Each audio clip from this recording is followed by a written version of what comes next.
Her husband came home every night, he ate dinner, he watched TV, he slept, and every night she lay beside him in the dark, staring at the ceiling, wondering when she had become invisible. My name is Sarah.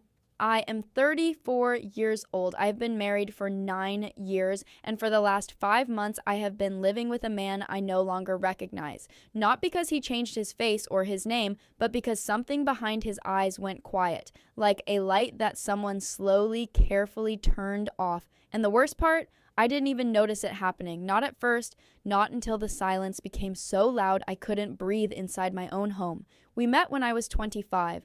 His name is Daniel. He was warm then, the kind of warm you feel in your chest, not just your skin. He used to call me in the middle of the day just to hear my voice. He used to leave small notes on the kitchen counter. Not love letters, just small things. Made coffee, saved you a cup. Don't forget your umbrella, it looks like rain. Little things, but those little things were everything. They were proof that someone in this world was thinking about me, that I mattered, that I was seen. We got married on a Saturday in October. The leaves were orange and gold. I wore my mother's earrings. Daniel cried when he saw me walk down the aisle. Not loud, not dramatic, just one tear quietly on his left cheek. I remember thinking, this man will never hurt me. This man is safe. I was so sure. I had never been more sure of anything in my life. We had a daughter 3 years later. We named her Lily. She has his eyes and my smile. When she was born, Daniel held her like she was made of glass. He looked at me over her tiny head and said, "Thank you." Just that. 2 words, but I felt them in every part of my... Well, we were a family, a real one, the kind I had always dreamed of being part of. And then, slowly, without any warning, everything began to change. It started small, so small I almost missed it. He stopped calling during the day. I told myself he was busy. His company was growing. He had more responsibility, more meetings, more pressure. I understood that. I wanted to support him, so I said nothing. I smiled. I kept the house. I took care of Lily. I waited for him to come home each night like I always had. But when he came home, he wasn't really there. He sat at the dinner table, but his eyes were somewhere else. He answered my questions, but his voice was flat, like he was reading from a script, like I was someone he had to respond to, not someone he wanted to talk to. I noticed he started keeping his phone face down. I noticed he started taking calls in the other room. I noticed he started showering the moment he came home before dinner, before even saying hello to Lily. I told myself there were explanations. There are always explanations. Stress, work, exhaustion. Men go through things they don't know how to talk about. I had read that somewhere. I believed it because I needed to believe it. One night, Lily was already in bed. I made dinner, lit a candle, and waited. I was wearing the blue dress he once said made my eyes look like the sea. He came home at 9:30. He looked at the table, looked at me, and said, "I already ate." Then he went to the bedroom. I sat at that table alone. The candle burned down. I didn't move for a long time. I just sat there, staring at the food I had made, wondering what I had done wrong, wondering when love had become something I had to beg for. That night, after he fell asleep, I lay in the dark and did something I had never done before. I picked up his phone. My hands were shaking. My heart was pounding so hard I was sure he could hear it, but he slept. He slept so peacefully, so deeply, like a man with nothing to hide, and that almost made me put the phone back down. Almost. But something stopped me. Some voice inside, quiet and certain, said, "Look." So I looked. There was a password. One I didn't know. He had changed it. I put the phone back. I lay down beside him, and I stared at the ceiling until the sun came up. I didn't say anything the next morning. I made breakfast. I kissed Lily goodbye when she went to school. I smiled at Daniel when he left for work. And the moment the door closed behind him, I sat on the kitchen floor and cried. Not because I knew something terrible, but because I was so afraid that I did. The next few days were the longest of my life. I watched him like a stranger, watching someone through glass. I noticed things I had ignored before. The way he angled his body away from me when he texted.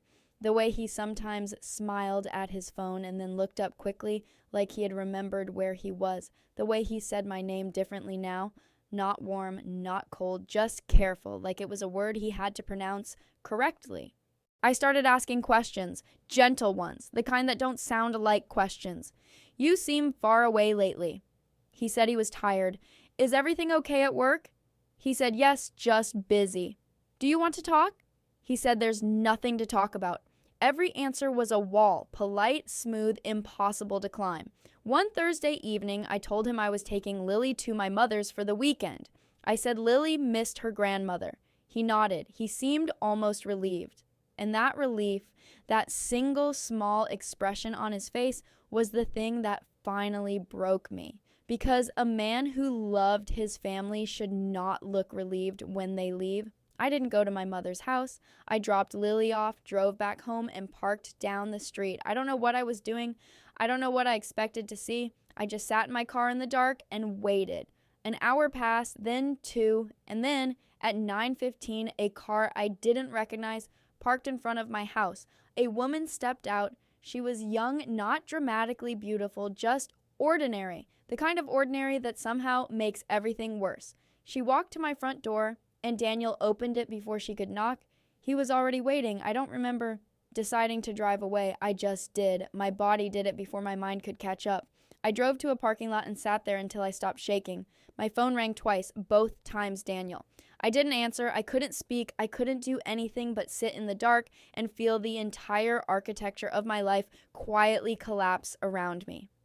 That night, I stayed in a hotel. I stared at the white ceiling of a room that smelled like nothing and belonged to no one. And I thought about 9 years. I thought about October and orange leaves and one quiet tear on his left cheek. I thought about Lily asleep at my mother's, dreaming something peaceful, not knowing that the world she knew had a crack running straight through its center. I thought about all the nights I had believed him, all the mornings I had smiled when I didn't feel like smiling, all the questions I had swallowed because I was afraid of the answers. I had been so careful not to see what was right in front of me because seeing it meant everything would have to change, and I wasn't ready. I kept thinking if I was patient enough, gentle enough, loving enough, things would go back to the way they were. I kept thinking I could fix it. I kept thinking it was something I had done. It wasn't something I had done.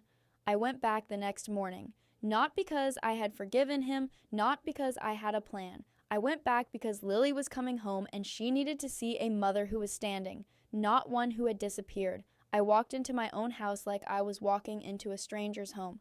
Everything looked the same furniture, the same light through the same windows, the same photographs on the walls, but I was not the same woman who had stood in those rooms before. Daniel was in the kitchen when I came in. He looked up. Something passed across his face. Not guilt exactly. Something more complicated than guilt. Something like fear. I sat down at the table. I looked at him and I said, very quietly, very calmly, because I had made a decision in that hotel room that I would not scream, I would not beg, I would not break in front of him. I said, I know, He didn't ask what I knew. That told me everything. He sat down, he looked at his hands, he started to say something. I stopped him. I told him I didn't want explanations, not yet. I told him I needed him to understand something first. I had given him 9 years. I had given him my mornings and my midnights and every quiet moment in between. I had given him Lily. I had built a life inside the life we made together, and that life was mine too. Every door I had closed on myself to keep our home peaceful. Every dream I had set aside to be present for our family. Every time I had chosen us over myself. That was not nothing. That was everything, and he had taken it, all of it, and treated it like it cost him nothing. He cried. I watched him cry, and I felt something I did not expect to feel. Not softness, not anger, just a quiet, exhausted clarity. Like a fog finally lifting after months of not being able to see my own hand in front of my face. He said he was sorry. He said it had been a mistake. He said he didn't know how it happened. He said he loved me. He said he loved Lily. He said he would end it. He said he would do anything. And I looked at this man I had loved for 9 years, this man who had once cried watching me walk toward him in the October light. And I thought, maybe that is true. Maybe he does love me. Maybe it was a mistake. Maybe he would end it. Maybe he would do anything. But I also thought about the password I didn't know. I thought about the car I didn't recognize. I thought about a door that opened before she even had to knock. And I understood for the first time with terrible clarity that love is not the only thing a marriage needs to survive. It needs honesty, it needs presence, it needs two people who choose each other not just on the good days, not just when it's easy, but on the ordinary days, the silent days, the days when choosing is hard and staying is harder. And somewhere along the way, without telling me, without giving me the chance to fight for us or walk away or even understand what was happening, he had stopped choosing me. I picked up my keys from the table, I looked at him one last time, and I walked out of the kitchen, down the hallway, past the photographs on the wall, past 9 years of a life we had built together, and I did not look back. Not because I stopped loving him, but because I finally, after all this time, remembered how to love myself. I got in my car, I drove to my mother's house. Lily ran to the door. When she saw me, she wrapped her small arms around my neck and said, "Mommy, you're here." And I held her so tightly, so carefully, the way Daniel once held her when she was new and the world felt full of promise. I pressed my face into her hair and I whispered, "Yes, baby, I'm here." But what I didn't know then, what I couldn't have known standing in my mother's doorway with my daughter in my arms and the weight of everything behind me, was that Daniel had not been alone that night I sat outside in my car. And the woman who walked through my front door had not come for the reason I thought. The truth was so much worse than I had imagined.